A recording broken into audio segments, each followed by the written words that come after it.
Sir मैं हमेशा article लगा के कोई ना कोई चीज़ें एक्सपोज करता रहता हूँ जहाँ जहाँ सिस्टम में कुछ खामियाँ हैं। तो आज का जो ये थी, ये गवर्नमेंट ऑफ इंडिया ने 8 दिसंबर 2017 को एक पोर्टल लॉन्च किया था जिसे जेम्प कहते हैं, गवर्नमेंट ई मार्केट।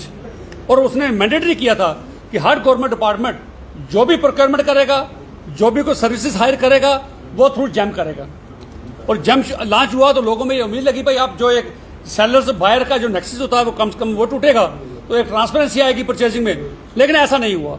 बार बार हमें ये फीडबैक आ रहा था कि हर डिपार्टमेंट में, क्योंकि एक तो इसमें कोई क्वालिटी का कंप्रोमाइज है, क्वालिटी पे कोई स्पेसिफिकेशन की कोई मैकेनिज्म नहीं है। दूसरा, जैसे कोई टेंडर पे कोई चीज खरीदता है उसमें जो सिक्योरिटी डिपॉजिट रखा जाता है 10% रिटेंशन अमाउंट रखा जाता है उसकी सिक्योरिटी के लिए, उसकी परफॉर्मेंस सिक्योरिटी, लेकिन इसमें ऐसा कोई मैकेनिज्म नहीं है। दूसरा, इसमें यह देखा गया कि जो भी बायर जिस डिपार्टमेंट में है उसने अपने 4-5 वेंडर रख लिए हैं और 4-5 सालों से उसी 4-5 वेंडरों से ही परचेज कर रहा है। जबकि जेम में ऐसा नहीं होना चाहिए था। जेम में यह होना चाहिए था जो L1 आता है, चाहे वो किसी भी जगह से कोई L1 आता है, वो माल उसको पहुंचाए। मैंने 2 ही डिपार्टमेंट में जो आरटीआई लगाई उसका डाटा आपके साथ शेयर करूंगा, एक डायरेक्टेड ऑफिस हेल्थ में और दूसरा रूरल डेवलपमेंट डिपार्टमेंट जम्मू में। डायरेक्टेड ऑफिस हेल्थ में पहले तो आरटीआई का जवाब नहीं दे रहे थे, बड़ी मुश्किल से बोल के बड़ी मुश्किल से ये डाटा हासिल करने की कोशिश की और आप सुन के हैरान होंगे।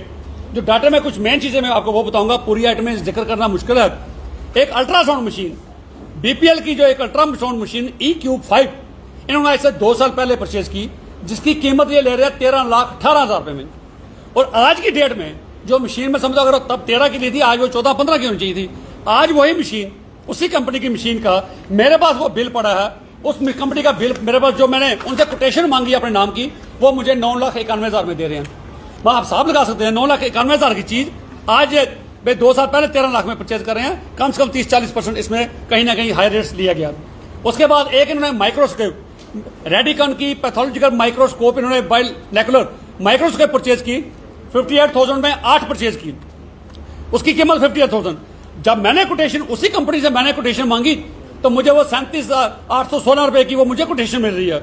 उस पर में भी इन्होंने 53% हायर चार्ज किया। तो ये उसके अलावा हेल्थ डिपार्टमेंट में जो ये परचेजिंग करते हैं, हर शख्स आजकल पेन ड्राइव यूज करता है। पेन ड्राइव 16 GB की पेन ड्राइव की जो मार्केट वैल्यू है 340 है, इन्होंने वह 1050 में परचेज की है, जिनके 210% हायर चार्ज रेट्स पे। 32 GB की पेन ड्राइव जो 400 रुपए की है, 850 में परचेज की। उसके अलावा जो कार्ट्रिज, प्रिंटर में कार्ट्रिजेस लगती हैं, कंपैटिबल कार्ट्रिज होती हैं, उस कार्ट्रिज की जो, अच्छा एक बड़ी हैरानी की बात, जो आदमी इनको जेम पे देता माल, उसी से मैंने कोटेशन ली। जो जेम पे इनको 9200 की दे रहा है, मुझे वो कोटेशन दे रहा है 650 की। तो कितना हैरान करने वाली चीज है, जो दुकानदार इनको 9,000 में माल दे रहा है, उसी की कोटेशन वो मुझे 650 में दे रहा है। एक 912 कैनन की एक कार्ट्रिज आती है 912, उसकी कास्ट 600 है, इन्होंने 4800 में परचेज की है। 326 कार्ट्रिज है, वो 4300 में, मतलब 450% ज्यादा एक कार्ट्रिज में इन्होंने चार्ज किया। ऐसे ही एक ब्रीफ करूं लास्ट में, रूरल डेवलपमेंट डिपार्टमेंट में मुझे पिछले किसी ने कहा कि सेंटर की स्कीम आई है कि मार्किंग करनी है छतों पे थ्रू अपना लगा के, तो उसके लिए ना लाइम पाउडर परचेज किया। अखनूर के वीडियो ने वो परचेज किया अखनूर की दुकान से 12 रुपए किलो, जबकि उसकी मार्केट वाले उसी दुकान से मैंने बिल लिया, मुझे वो बिल 8 रुपए में मिला। 50% हायर रेट पे परचेज किया। वीडियो फ्लाई मंडाल ने वही माल सांबा में एक दुकानदार से परचेज किया 14,000 kg। ये सुन के आप हैरान होंगे, 14,000 kg लाइम पाउडर, जिसे हम चूना कहते हैं मार्किंग के लिए, म्यूनिसिपैलिटी भी फेंकती है, वो वहां पर 16 रुपए किलो लेता है। मैं जो चीज 1,30,000 रुपए की थी उसने 2,23,000 में ली। इसी दुकानदार से मैंने जब बिल मांगा उसने मुझे 9 रुपए 35 पैसे में दिया। इन्होंने 16 रुपए में परचेज की। एक तो ये आ गया 70% हायर रेट पे चार्जेस किया।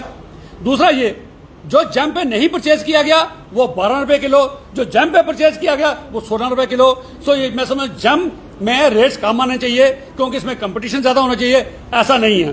सो आज की डेट में अगर देखा जाए तो जम्मू कश्मीर में 2202 करोड़ का टर्नओवर पिछले साल हुई जेम में।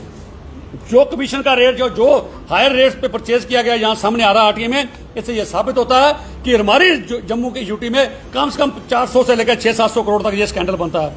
मेरी और एक चीज मैं ये कह दूं, जो ने अल्ट्रासाउंड मशीन की, अल्ट्रासाउंड मशीन के लिए 5 साल की गारंटी ली, 13 लाख में ली। और 5 साल की गारंटी लोगे तो 1.5-2 लाख रुपए आपको फालतू देना पड़ेगा। 13 लाख दिया।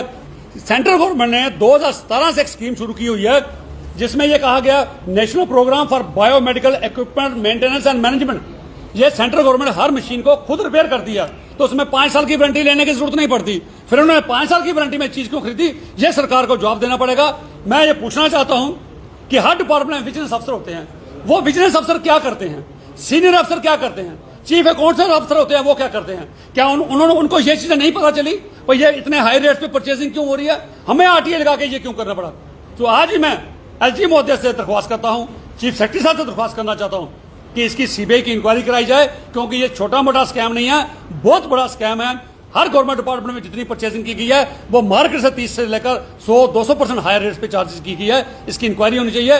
और सेंट्रल गवर्नमेंट से ये कहूंगा कि ये सीबीआई इंक्वायरी जम्मू यूटी की तो हो, इसके अलावा हर स्टेट वाइज इसकी सीबीआई इंक्वायरी हो कि अगर यही सिस्टम बाकी रियासतों में भी चलता होगा तो ये कम से कम ये स्कैम 25-30 हजार करोड़ का बनता है। सो इसलिए आज हमने ये सबके सामने रखा, तो इसकी इंक्वायरी होनी चाहिए और जो लोग कसूरवार हैं उनको कम से कम सलाखों के पीछे होना चाहिए।